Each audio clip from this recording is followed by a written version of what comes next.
So I was born in Australia, but strangely enough, I didn't learn how to speak English until I was 7 years old, because my parents and the whole community of people around me were Lithuanians that come after the war to help bolster the workforce in Australia, which was rather depleted after 2 world wars.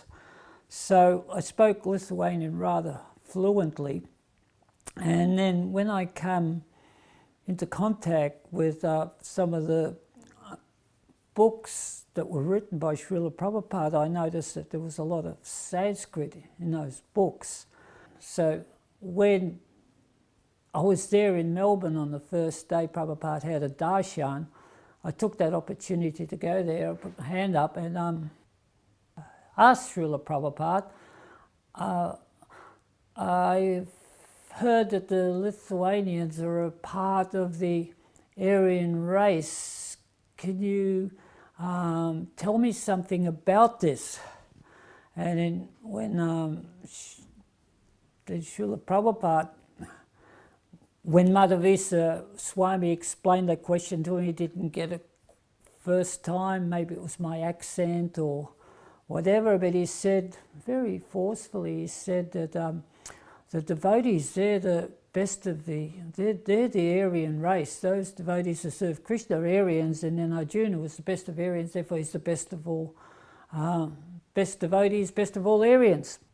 Then the next morning, when Srila Prabhupada delivered the Bhagavatam class, at the beginning, he said that Sukadeva Goswami, he gave this Bhagavatam to Parikshit Maharaj. At that time, Parikshit Maharaj was in charge of the whole world, and he was the king of the Aryan race, the Aryas.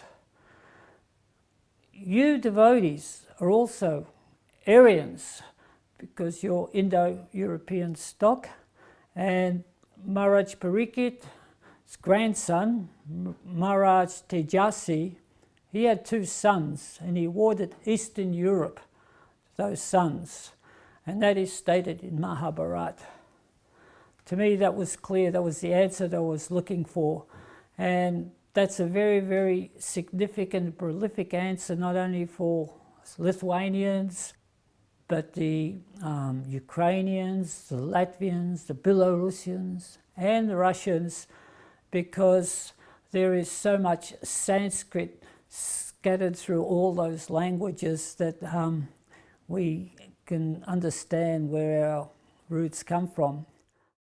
Well, there was another incident there that morning before Bhagavatam class that I went for a walk down the beach while I was waiting for Prabhupada to come, and I was just a couple of minutes late for greeting the deities. And then when I opened the big wooden doors in Melbourne Temple, Prabhupada was paying his obeisances to Lord Jagannath, which was the 3rd set of deities. And when he paid his obeisances, it was only like 1 metre or so away from me, and I felt like my hair stood on end. It was such a electrifying experience. I really felt it. And then when Srila Prabhupada stood up, I just noticed his demeanour, that he wasn't a big man, but he was just so stately and serene and dignified that it was just a very extraordinary person. It was that.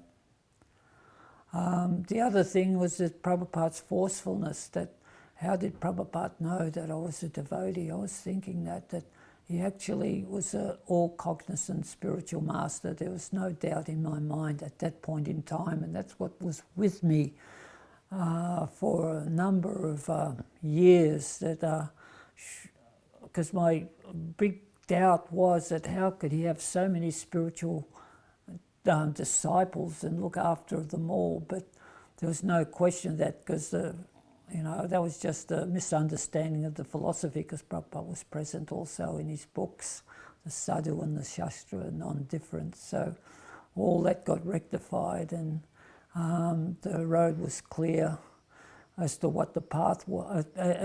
Yeah, the path was clear of all obstacles there. So that was the result of that meeting with Prabhupada. I don't know if I had joined if I hadn't the meeting. Je anilo premadana koruna prachu